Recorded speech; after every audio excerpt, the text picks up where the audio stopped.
ustedes, obviamente la teoría de la evolución, que va de la mano de Charles Darwin, este etólogo, este científico inglés, que postula su teoría ya por el año 1859, pero ya vamos a hacer alusión a él, así que muy brevemente, pero les doy esta introducción solamente, y que obviamente está en el fondo también de lo que les estoy mostrando acá, ¿no? Acá en el video donde estoy yo, aparece Darwin atrás de mí, y atrás debería, no sé cómo lo ven ustedes, pero deberían verlo bien. Evolución, pero está al revés. Ya, claro, yo lo veo la imagen invertida, pero efectivamente dice evolution, ¿no? Y ahí marcando el love, que tiene que ver también con algo que mencionamos Profe, antes. investigué lo que usted me dijo del diseño inteligente. Era de una teoría ¿Ya? pseudo científica de que Dios creó igual la Tierra. Más o ¿Ya? menos. Sí, efectivamente, lo que dice Vladimir tiene sentido cuando, a propósito de la tarea, ya una de las dos tareas era de Octavio y la otra de Vladimir, obviamente me acordaba, pero como no estaba Vladimir, por si alguien picaba y le respondía, eh, efectivamente, el diseño inteligente tiene un origen religioso, que ya no se habla obviamente de la divinidad, sino que se le da otro enfoque, se habla del diseño inteligente. ¿Por qué? Porque una discusión que hubo en Estados Unidos, que incluso tuvo que resolver la Corte Suprema de Justicia estadounidense, con respecto a la aplicación de las clases de religión eh, en las escuelas públicas de Estados Unidos, ¿no? ¿Qué se iba a pasar? ¿La teoría de la evolución o el diseño inteligente? ¿No? Y eso fue un debate muy notable, ¿no? Para que lo investiguen ustedes, no les voy a decir en qué terminó, pero se arrastró durante harto tiempo. Eh, Ahí. ¿Por qué? Porque obviamente hay tendencias que dicen que justamente la Tierra, según la Biblia, de acuerdo a algunas personas religiosas en Estados Unidos, se habría formado hace 6.000 años. 6.000 años. 6.000 años. ¿Entienden lo que es eso, no? O sea, Ujú. desde el Muy punto de joven. vista laico es imposible. Eh, Mm, pero muy- obviamente aquí mezclamos la civilidad con la religiosidad. Y eso es un debate que finalmente tuvo una solución en Estados Unidos. Se los dejo allí para que ustedes lo busquen. Y a propósito de justamente lo que estábamos mencionando, de lo que mencionaba en su tarea Vladimir, eh, les menciono ahora, o hablamos de la evolución. Recuerden que vamos a hablar de la evolución y no del diseño inteligente porque estamos en una universidad laica que no adscribe a una religión en particular, ni a pentecostal, ni a católica, ni anabaptista, ni judaica, ni la que ustedes imaginen.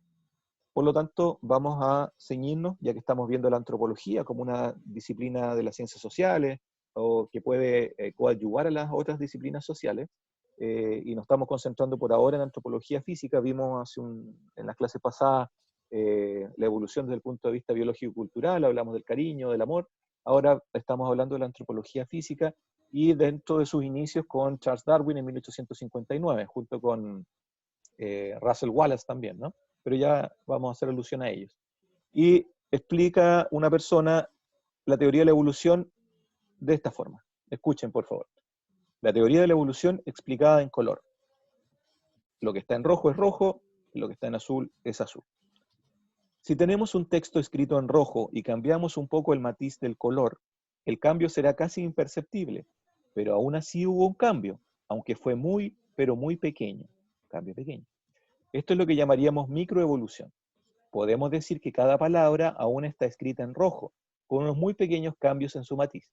Si seguimos, si seguimos escribiendo, si seguimos escribiendo, siguiendo esta tendencia de pequeños cambios de matiz, ¿podría alguien decir cuándo una palabra dejó de ser roja y empezó a ser púrpura o azul? Todos estos pequeños, diminutos y casi imperceptibles cambios que llamamos microevolución nos llevarán hacia un color completamente nuevo y no sabremos con exactitud en qué momento ocurrió dicho cambio de color. Y es ese cambio de rojo a púrpura o a azul lo que llamaríamos macroevolución, si nos saltamos del rojo al azul. Lo cual no es más que todos los pequeños cambios casi imperceptibles que han ido ocurriendo a lo largo de todo este texto. Verán, lo que sucede es que un error común es pensar que macroevolución es que una palabra roja de repente se convierte en un azul. O, en términos biológicos, que un perro de repente dio a luz a otra especie completamente nueva. O un chimpancé dio a luz a un humano. O un dinosaurio dio a luz a un pájaro. Lo cual es un gran error. De la misma manera como no podemos saber en qué exacto momento este texto dejó de ser rojo y empezó a ser de otro color, no podemos saber en qué momento una especie dio paso a otra diferente. Y esa es la diferencia entre microevolución y macroevolución. Tal como sus prefijos lo dicen, micro es algo tan pequeño que no podemos ver con el ojo humano, pero aún así está ahí, ocurriendo, está ocurriendo. Y macro es algo ya tan grande que lo podemos ver con claridad. Asimismo, podemos ver la macroevolución con claridad, pero no los cambios en microevolución que llevaron a que ocurriera la macroevolución. Así que mientras lees esto, ¿puedes ver cuál fue la primera palabra que dejó de ser roja y empezó a ser azul? ¿Puedes ver la primera palabra que macroevolucionó? No, porque el cambio tan solo se dio a causa de unos pequeños y casi imperceptibles cambios, que al ir ocurriendo a todo lo largo del texto, nos llevaron a obtener un color completamente distinto. Asimismo, es la evolución de las especies. Una especie no cambia en otra del día a la mañana. Es una colección de pequeños e imperceptibles cambios que al irse dando por mucho tiempo, llevarán a obtener unas especies completamente distintas. Entonces, ¿cuál fue la primera palabra púrpura de este texto? ¿Cuál la primera azul? Así que si aún crees que la macroevolución no es posible, que una especie no se puede convertir en otra, deberías entonces decir que estas palabras aún están escritas en rojo y no en azul. Qué Eh, inteligente, profe. sí, la persona que lo escribió sin duda fue muy clara en la explicación. ¿Entendieron la micro y la macroevolución?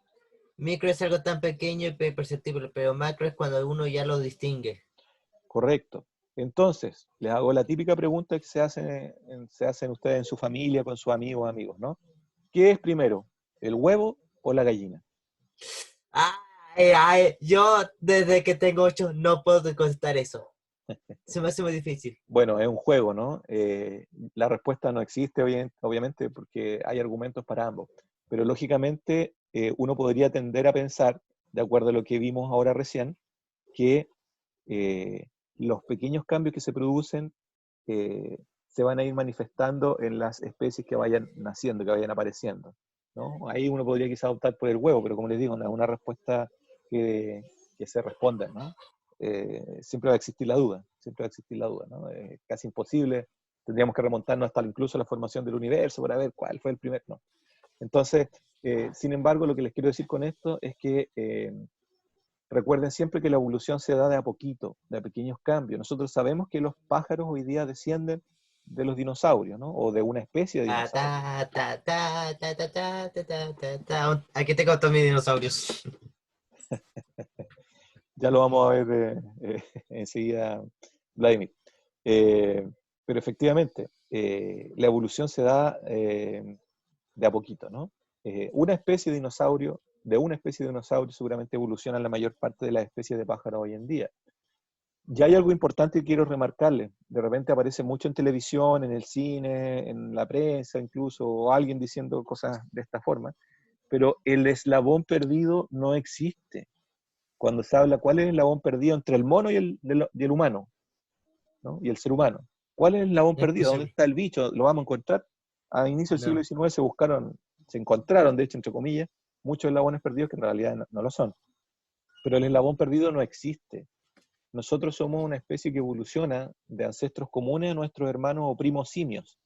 Nosotros evolucionamos de un ancestro en común, pero nos dividimos en función de estos pequeños pasos que hace la microevolución hacia la macroevolución, y nosotros no existe un eslabón perdido entre el mono y el ser humano, que es lo que se le ridiculizaba a Darwin en su momento, ¿no? Se dibujaba a Darwin como un mono con cara de humano, ¿no? Diciendo que Dios no había hecho la imagen y semejanza de él y por lo tanto, ¿cómo vamos a ser hijos del mono? Pero Darwin jamás dijo eso. Darwin So- aludía a esta microevolución, ¿no? A los somos procesos de parientes, cambio. pero no semejantes. Exacto. Nosotros, como diría García Márquez, deberíamos tener todos cola de chancho en el sentido de que todos somos parientes, ¿no? Tenemos un origen en común. Todos los seres humanos tenemos un origen en común. 100 años de soledad, como me ese libro. ¿Cómo? ¿Cómo, 100 Vladimir? años de soledad. Claro. Ahí todos los parientes aparecían con colita de chancho según García Márquez, pero nosotros somos parientes, chiquillas, chiquillos, ¿no? Por eso no es correcto hablar de raza, sino que de especie humana, o si ustedes quieren, por último, de raza humana. En 1905 este Congreso de Botánica acordó sacar esa taxonomía del mundo científico para los seres humanos, ¿no? Nos podemos mezclar entre todos, hoy día es imposible determinar. Podrías considerarse más etnias que otras cosas. Más que Correcto, una raza es una correcto, etnia. correcto. Si ustedes quieren etnias, pueblos originarios. provenimos de una etnia en particular. Por lo tanto, desde el punto de vista científico, hoy la mayoría acepta que es equivocado hablar de raza. Cuando ustedes escuchen hablar a alguien de la raza X, la raza es seguramente una persona racista, ¿no? La raza persiste en las personas racistas, ¿no? Por lo tanto, no puede, la UNESCO, de hecho, la UNESCO dejó de compartir un momento, eh, eh, la UNESCO lo que dice es que en su declaración de mediados del siglo XX, dice que todos los hombres que viven hoy en la Tierra pertenecen a la misma especie y descienden del mismo tronco. Dicen que la división de la especie humana en razas es en parte convencional y en parte arbitraria y no implica ninguna jerarquía en absoluto. Es decir, los afrodescendientes no son superiores a las personas con la piel más blanca. Las personas con la piel más blanca no predominan sobre la gente con la piel más oscura o cobriza. También dice que el conocimiento biológico actual no nos permite imputar logros culturales a las diferencias en el potencial genético, sino que solo deben atribuirse a la historia cultural de los diferentes pueblos. Los pueblos del mundo actual parecen poseer igual potencial biológico para alcanzar cualquier nivel de civilización. Lo que acabo de hacer es leer la declaración de la UNESCO de mediados del siglo XX que no se ha modificado. Sin embargo, claro, nosotros podemos hacer algunas críticas porque en algunos de los tratados internacionales que ha firmado Chile, por ejemplo, nosotros podemos descubrir, como en la Declaración Universal de Derechos Humanos, podemos ver la palabra raza, que aparece la palabra raza, ¿no?